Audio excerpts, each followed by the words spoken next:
YCP వాళ్ళు why not 175 అంటున్నారు, TDP వాళ్ళు వైనాట్ పులివెందుల అంటున్నారు. అంటే పులివెందుల్లో కూడా ఈసారి వైసీపీ ఓడిపోయే పరిస్థితి ఉంది అన్నంత నమ్మకంతో ధీమాతో ఇటు టీడీపీ వాళ్ళు ఉన్నారు. 100% కదండి. ఇవాళ సొంత చిన్నాయన అండి, ఫాదర్. ఇవాళ ఈయన ఈ పొజిషన్లో ఉన్నారంటే ఎవరు వాళ్ళు అండి? వాళ్ళ ఫాదర్, వాళ్ళ బ్రదర్ ఆ కాన్స్టిట్యున్సీ చూస్తుంటే వాళ్ళ ఫాదర్ బయట పాలిటిక్స్లో సీఎంగా చూసేటోళ్ళు అండి. ఇవాళ వాళ్ళ ఫాదర్ ఫోటో పెట్టకపోతే గెలుస్తాడండి ఆయన? వాళ్ళ బ్రదర్ అంటే ఎవరండి?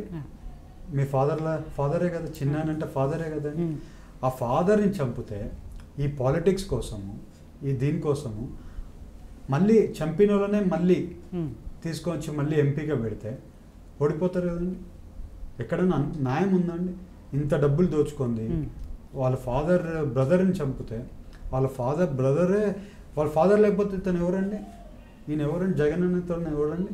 వాళ్ళ ఫాదర్ వల్ల ఇంత పైకి వచ్చారు కదా.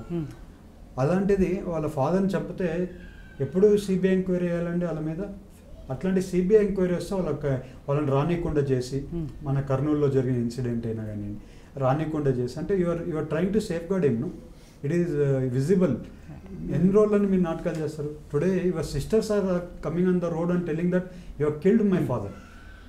అంటే వాళ్ళకి హెల్ప్ చేస్తున్నప్పుడు ఆబ్వియస్గా జనాలు కూడా ఆలోచిస్తారు కదండి, ఈయనకు ఓట్ వేయాలో లేదని. So why not Kadapa MP అండి? సో ఓవరాల్గా ఎన్ని అసెంబ్లీ స్థానాలు, ఎన్ని పార్లమెంట్ స్థానాలు టీడీపీ గెలుచుకుంటుంది అనుకుంటున్నారు? 160 అసెంబ్లీ అండి, 24 ఎంపీ అండి. ఓకే, చాలా పెద్ద టార్గెటే ఉంది. పెద్ద టార్గెట్ అండి, కంపల్సరీ కొడతామండి. అంటే ఏంటి అంత నమ్మకం, అంత ధీమాతో? ఏంటి అంటే కేవలం వైసీపీ చేసిన వైఫల్యాలే మీకు కలిసి వస్తాయి అనుకుంటున్నారా, లేకపోతే టీడీపీ వస్తే డెఫినెట్గా అభివృద్ధి జరుగుతుంది అనే నమ్మకం టీడీపీ మీద ఉందా? ఈయన చేసిన పాపాలే మాకు అదృష్టంగా వస్తాయి. నేను లాస్ట్ మీకు చెప్పినట్లు కాన్వర్జేషన్లో ఎక్కడ అభివృద్ధి ఎక్కడ ఉందండి? అభివృద్ధి లేదు. ఎవరైనా హ్యాపీగా ఉన్నారండి? ఎవరు హ్యాపీగా లేరు. పరిశ్రమ వాళ్ళు హ్యాపీగా ఉన్నారు, వాళ్ళు హ్యాపీ. ఎవరు హ్యాపీగా లేరు, రైతులు హ్యాపీగా లేరు, ఎవరు హ్యాపీగా లేరు. ఆబ్వియస్గా హ్యాపీగా లేకపోతే జనాలు కూడా వచ్చే గవర్నమెంట్ ఏదైనా ఏదైనా డెవలప్మెంట్ విజనరీ లీడర్ ఎవరైనా ఉన్నారంటే అది ఒక చంద్రబాబు నాయుడు గారు ఒక్కరే. అందుకని ఈసారి ఎన్డీఏ కూటమికి పెద్దపీట వేస్తారండి జనాలు ఈసారి. ఓకే, సో ఎన్డీఏ డెఫినెట్గా గెలుస్తుంది అనే ధీమాలో ఉన్నారు. అఫ్కోర్స్ కేంద్రంలో కూడా మళ్ళీ మూడోసారి అధికారంలోకి ఎన్డీఏ వస్తుంది.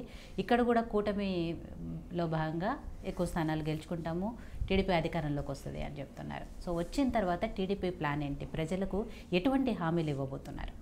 మేము ఇప్పుడు సూపర్ సిక్స్ చెప్పామండి, బీసీ డిక్లరేషన్ చెప్పాము, అలాగే రాష్ట్రాన్ని డెవలప్ చేసుకోవడానికి కూడా ప్రతి హామీ ఇస్తున్నాము. ప్రతి ఒక్క హామీని ఈసారి మేము అన్నీ కూడా నిలబెట్టుకుంటాం. అవన్నీ మేము పబ్లిక్ స్పీచెస్లో ఏమేమి చెప్తామో ప్రతి ఒక్కటి ఈసారి నిలబెట్టుకుంటామండి. ఓకే, సో మహేష్ గారు, మీకు ఇందాక నుంచి స్టార్టింగ్ నుంచి అడుగుదాం అనుకుంటున్నాను ఒక క్వశ్చన్. మీరు బిజినెస్లో ఉన్నారు, పాలిటిక్స్లో ఉన్నారు, కానీ మీ ఫ్రెండ్స్ కానీ మీ ఫ్యామిలీలో ఎవరో కూడా బాగున్నారు కదా, సినిమాల్లో ఎందుకు ట్రై చేయలేదని అడగలేదు ఎవరు? లేదండి, అప్పుడు అడిగారు చిన్నప్పుడు ఉన్నప్పుడు, కానీ మా ఫాదర్ ఎప్పుడు కూడా ఎంకరేజ్ చేసేటోళ్ళు కాదు. నాకు కూడా అంత సీన్ అంత లేదండి. ఫ్రెండ్స్ ఎప్పటికీ బిజినెస్, ప్రజాసేవ, స్వచ్ఛంద సంస్థలు వీటి మీదే ఉన్నారు. నాది రెస్పాన్సిబిలిటీ ఎక్కువ అండి. నేను మా ఇంట్లో నేనే పెద్దోడిని, మా ఫాదర్ పెద్దోడు, నేను అయిపోయిన నేనే పెద్దోడిని. నాకు రెస్పాన్సిబిలిటీస్ పెద్దవి. సో ఆ రెస్పాన్సిబిలిటీలో ఇవన్నీ కనపరాలేదు. ఇంకుండే బిజినెస్ డెవలప్ చేసుకోవాలి ఇది అని నేను కొంచెం రెస్పాన్సిబుల్గా ఉంటాను. ఆ రెస్పాన్సిబిలిటీ ఎక్కువ నా మీద వేసుకొని తిరుగుతుంటాను. అదే. సో ఏలూరు పార్లమెంటుకు సంబంధించి అవతల వ్యక్తిని ఏదైతే సునీల్ కుమార్ గారు ఉన్నారో ఆయన్ని కాదని, వైసీపీకి సంబంధించి ఆయన్ని కాదని పుట్ట మహేష్ కుమార్ గారిని గెలిపించుకోవాలి అంటే ఏంటి? పుట్ట మహేష్ కుమార్ గారికి ఉన్న అర్హతలు ఏంటి? ఒకటండి, కష్టపడే తత్వం. ఒక మాట చెప్తే ఆ మాట మిస్ కానియను. జనాలందరికి కూడా ఈసారి నేను చెప్పిన ప్రాజెక్ట్స్ అన్నీ కూడా కంప్లీట్ చేస్తాను.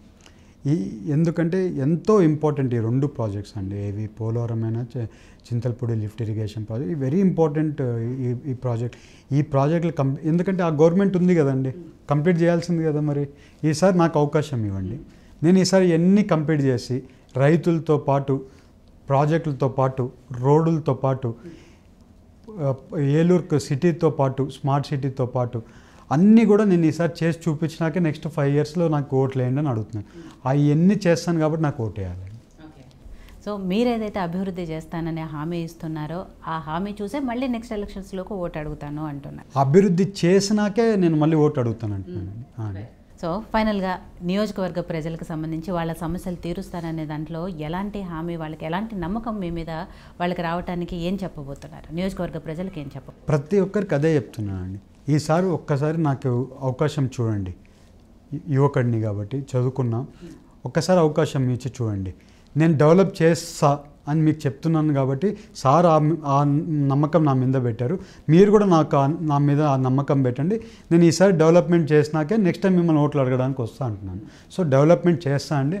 నాకు కూడా చాలా ఇంపార్టెంట్, అది చేయాలి. ఈ 2 ప్రాజెక్టులు నాకు చాలా ఇంపార్టెంట్. నా పేరు కూడా ఉంటుంది. నా లైఫ్లో ఎప్పుడు కూడా అదృష్టం దక్కదు, ఎవరికి లేని అదృష్టం నాకు దక్కింది. అలాంటి ప్రాజెక్టులు కంప్లీట్ చేస్తాను. అదే అందరికీ అప్పీల్ చేసుకుంటున్నాను. ఈసారి అందరిని ఆస్వాదించమని కోరుకుంటున్నాను. ఈసారి అందరూ ఆస్వాదిస్తారని 100% ఆస్వాదిస్తారు. ఈసారి అందరూ టీడీపీతోనే ఉన్నారు, ఆస్వాదిస్తారండి. డెఫినెట్గా అండి. మీరు ఏదైతే ప్రజలకే ఇచ్చిన హామీలు ఉన్నాయో రేపు వచ్చిన తర్వాత కేంద్రంతో కొట్లాడైనా ఇక్కడ నియోజకవర్గ ప్రజలకు ఏం చేయాలనుకుంటున్నా అవన్నీ చేస్తానన్నారో డెఫినెట్గా మీరు గెలవాలని, అవన్నీ ఇక్కడ నియోజకవర్గ ప్రజలకు చేయాలని కూడా మేము మనస్ఫూర్తిగా కోరుకున్నాము. అండ్ మీలాంటి యువ నాయకులు చాలామంది రాజకీయాల్లోకి రావాలి, యువ గళాలు పార్లమెంటులో, అసెంబ్లీలో వినిపించాలని కూడా మనస్ఫూర్తిగా కోరుకుంటున్నామండి. Thank you so much. Thank you madam. Thank you. ఇది ఇవాళ టైమ్ టు టాక్. మరో గెస్ట్తో టైమ్ టు టాక్లో మళ్ళీ కలుద్దాం. చూస్తూనే ఉండండి యోయో టీవీ.